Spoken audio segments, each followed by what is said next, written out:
You know, even if there was a health refill station somewhere along the way that I just completely missed, I'm not super upset because I ended up taking damage to those space pirates anyway, so I likely have to do a bit of health grinding there no matter what. Anyway, we have another eyeball door here, and we know what that means by now. We've dealt with it 3 other times before. We have another boss, so let's get into it. Wish me luck. As we fall down here, we face off against the returning foe, Ridley. He's back, and his fight works similarly to last time, only he's a lot more tough now. We can use the screw attack to work as some invincibility frames if we really want to. Oh god, it doesn't always work though, apparently. Something about him pogo sticking around on his tail is kind of funny to me, I don't know. With the arena we're fighting, it also does make this a lot harder than it normally would be because of all the lava, and the fact that it's such a tall room he can get away in the air. Oh, come on, you.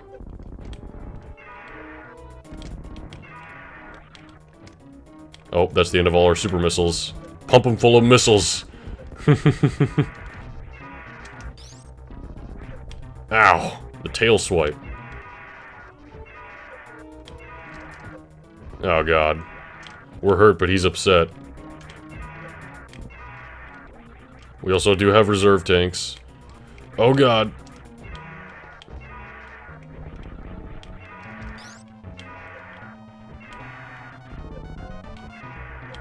Oh god. Let us go, please. Oh, he's dead. Alright.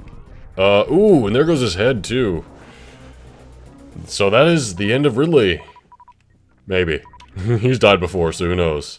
As we go in here, we find the baby Metroid's gone. That's not good. That's honestly why we came here in the first place, was to retrieve the baby Metroid. And also, yeah, we have energy tank here, who cares? It seems Ridley won't be our final challenge today. It's time to head all the way back. And now that we've beaten all the bosses who had statues in that one room, we can continue on that way. So, think of this like the start of the episode where the conflict is established, even though it starts with like a cool action scene, and then like the title card comes up like, blank, episode, whatever.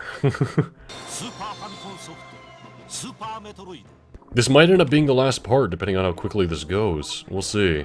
And when I say last part, I mean not including the extra part that I'm going to do much later on. Anyway, on the other side of the Brinstar elevator here, we've had this hall for the longest time. And now... Well...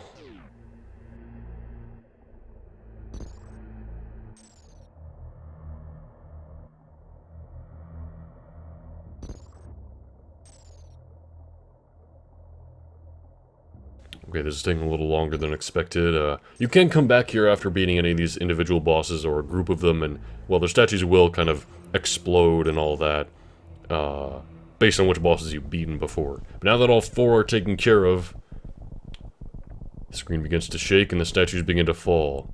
What a weird way to design things, like they somehow linked their lives to these statues, and that was somehow linked to the entrance? I don't know, it's honestly one of the weirdest things in Metroid to me. They couldn't just have them, like, holding a key that we then use to open a door? I don't know. Also, check out the moss that grows all over Ridley. Or no, that's on the foreground, never mind. But yeah, we find an elevator. And we are once again traveling to an area late game that we had in the original Metroid.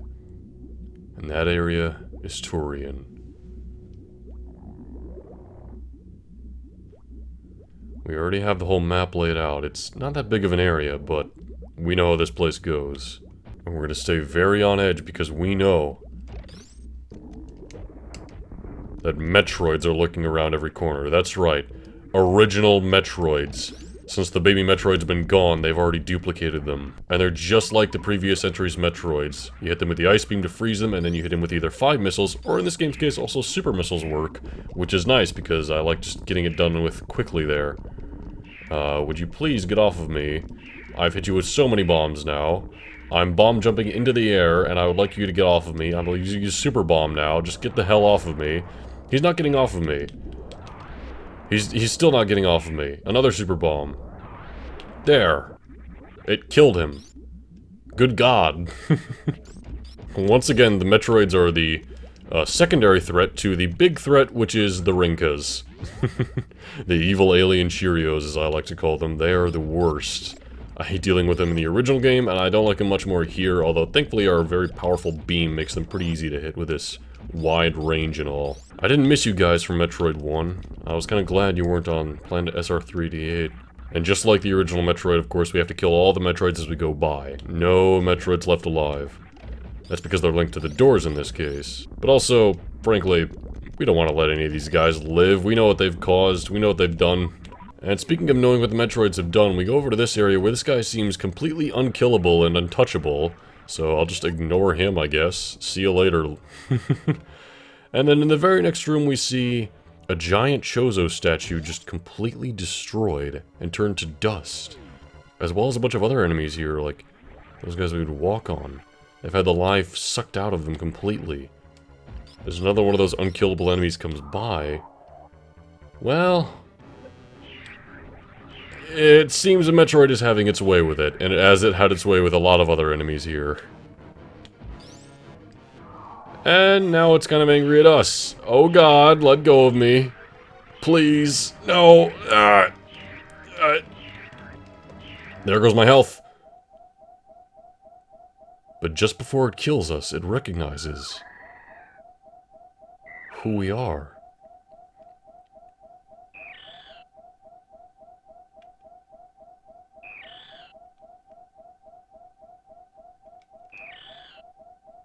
Believe it or not, that's the baby Metroid. From Metroid 2. It's grown to be that size in the span of this game alone. It recognized us, which is why it didn't kill us, because we're kind of its mother in a way. But, needless to say, it's grown quite powerful. I gotta say, that's an incredible moment, how they bring back the baby Metroid in this way. So go down here, there's a save room here. I might as well save. We just got a health refill and we just saw a big cutscene, so kind of skipping past that just in case we die. Yeah, I'd say that's worth it. Now, are there any Metroids? No, okay, no more Metroids as we come down. So as we go in here, we find ourselves in a very familiar hall that I'm frankly not happy to see again. It's another one of these halls with all the Rinkas and turrets. Again, the true threats of the Metroid franchise. We have more of these barrier doors we gotta get through using missiles. And just open already. Oh god, the Rinkas. There we go. We have these smaller ones here, which are a lot easier to deal with because we can just stand here and shoot, and then springball our way through. But we've already taken a good chunk of health, just because of the damn Rinkas and the turrets. And there she is, the returning villain from the original game, back somehow. Mother Brain. We exploded her, and the entire facility she was occupying, but she's back now. We also have to destroy the tank she's kept in. It seems she was sleeping right now, but wake up, Mother Brain. We got a problem with you. Once again, the real threat is the Rinkas and the turrets. Oh god. Here we are. And just like that, Mother Brain is done. Super missiles are a lot stronger than regular missiles, so she's a lot easier this time. Honestly, it would have been nice if we had any super missiles in the original game, or in the second one. Although, she still has a hitbox. And that's because she's nowhere near done. She went and grew herself a new body! Isn't that just beautiful? The creepy music that plays as she rises up, it's definitely a memorable moment in the game. And this boss is very, very challenging. We gotta stay on high alert, and I'm just gonna go ahead and use some missiles. We gotta watch out for those explosions, her eye lasers, all sorts of crazy attacks that she has now. They really upped the scale from the last, or from the original game. I mean, even the last game, the Queen Metroid wasn't all that impressive, but this is something alright. I've run out of missiles a lot quicker than I thought I would, but the charge shot seems to be working well. She's charging something up. Oh, yeah, that's a big attack. That's a big, painful attack. Get up, Samus. Oh, God. Samus? Samus, you okay? Samus? This isn't good. We're down to our last stretch of health. She's charging up the big one again. Oh, boy. When suddenly the baby Metroid comes in the nick of time to save us. Talk about a hype moment. I gotta say, watching Maximilian Dude's reaction to this was so much fun. Oh, hell yeah! Get him! Fucking get him! That was a blind playthrough, so there were a lot of moments like, oh, you can't do this bit yet, oh, you need this power-up, oh, just go here, and it, you know, it's cringy at some points, but for the story moments like this, it's a lot of fun to watch. Anyway, the baby Metroid has seemingly defeated Mother Brain, so we're good to go now. And also, the baby Metroid's gonna go ahead and heal us all the way back up to full health. It's really nice. But oh, Mother Brain isn't done yet, as we kind of see some color fade back into her grotesque body. She begins to attack the baby Metroid as it heals us. Baby Metroid, we have all our health. We didn't get all the energy tanks. You can get out of here now. Go, go, go. And all the music stops, and the baby Metroid is dead, along with all the other Metroid. Now, it's time for revenge. You may be called Mother Brain, but you just killed my baby. I'm the real mother. We now have this incredibly powerful hyper beam of sorts that was given to us by the baby Metroid as it died. Which makes Mother Brain a lot easier now. And the way her head reels back in pain and she screams out every time she gets hit is incredibly satisfying. We could also just hold it down. We don't really have a charge shot anymore. But yeah, Mother Brain is super dead. Get out of here. Mother Brain fades away. And it's time to get the hell out of here.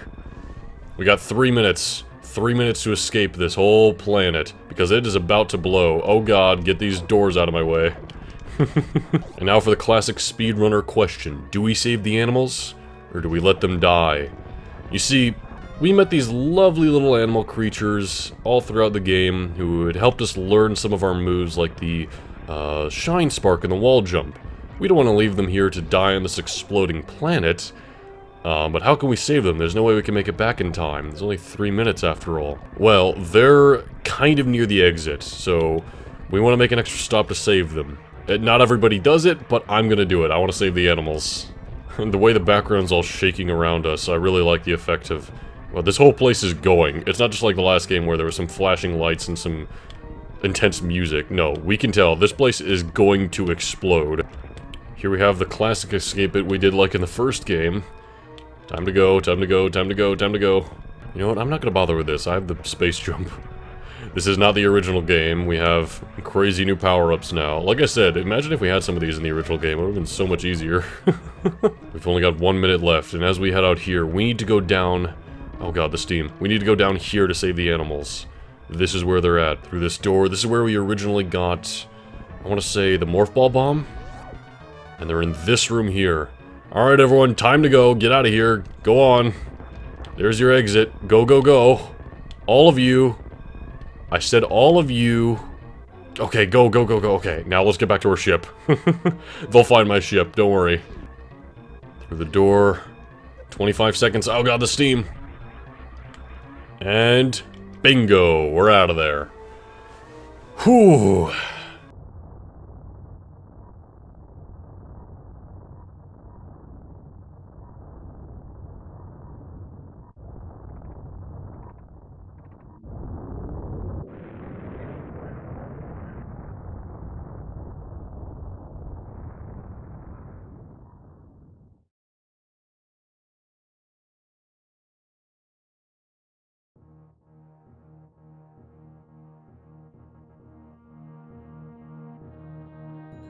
We did it.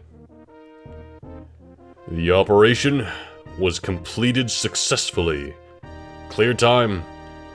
Wait, that was not 3 hours. This one session was an hour alone. Their timer must be off. But hey, that means we get the best ending, I think. First we get our credits, and we get this incredible, fantastic orchestration. There's no instruments. We get this great rendition of this theme right here, which you've definitely recognized from other games before. Or from Super Smash Bros. That's where a lot of people immediately know this track. Regardless, I'm glad we got it all done with. I had a lot of fun with it. It took a while, but we did it. And there is going to be an extra part covering some of the other features and information and stuff regarding this game. I hope you guys enjoyed this series. It went on for a little long in terms of release schedule, but if you're watching this in the future just binging it, which I honestly, that's kind of what I expect, hey, I hope you had fun with it. Thanks for being along for the ride. It was a fun little series, eh? And of course, I will continue the Metroid franchise on this channel at some point. Although, the series did take a bit of a break at this point in gaming history. You know, there's no Nintendo 64 Metroid game or Game Boy Color game, but there were a lot of Nintendo 64 and Game Boy Color games for other franchises that I'll have to get to first, so we're going to be taking a small break from Metroid. We'll come back eventually, don't you worry. I mean, a game like this is an absolute masterpiece, and I couldn't recommend giving it a try more. With the new entry out at this time too, you gotta give it a try, right? Everyone's talking about it, you know, Samus is popular again. She's got Prime 4 on the horizon, and oh boy, I can't wait to get to the Prime series on this channel too. That'll be a lot of fun. Oh, Gunpei Yokoi, rest in peace. Rest in peace. This is the last Metroid game he worked on. Not the last game, period. He worked on a lot of Fire Emblem games we'll be getting to, so don't you worry, we'll see more of his stuff. And as we wrap up here... Oh wait, we did get a bad ending. Never mind, I'll show a better one later. See you later, Samus. I'll see you in the extra parts, and I hope to see you guys then. But in the meantime, thanks so much for watching this series, and have yourself a very good day.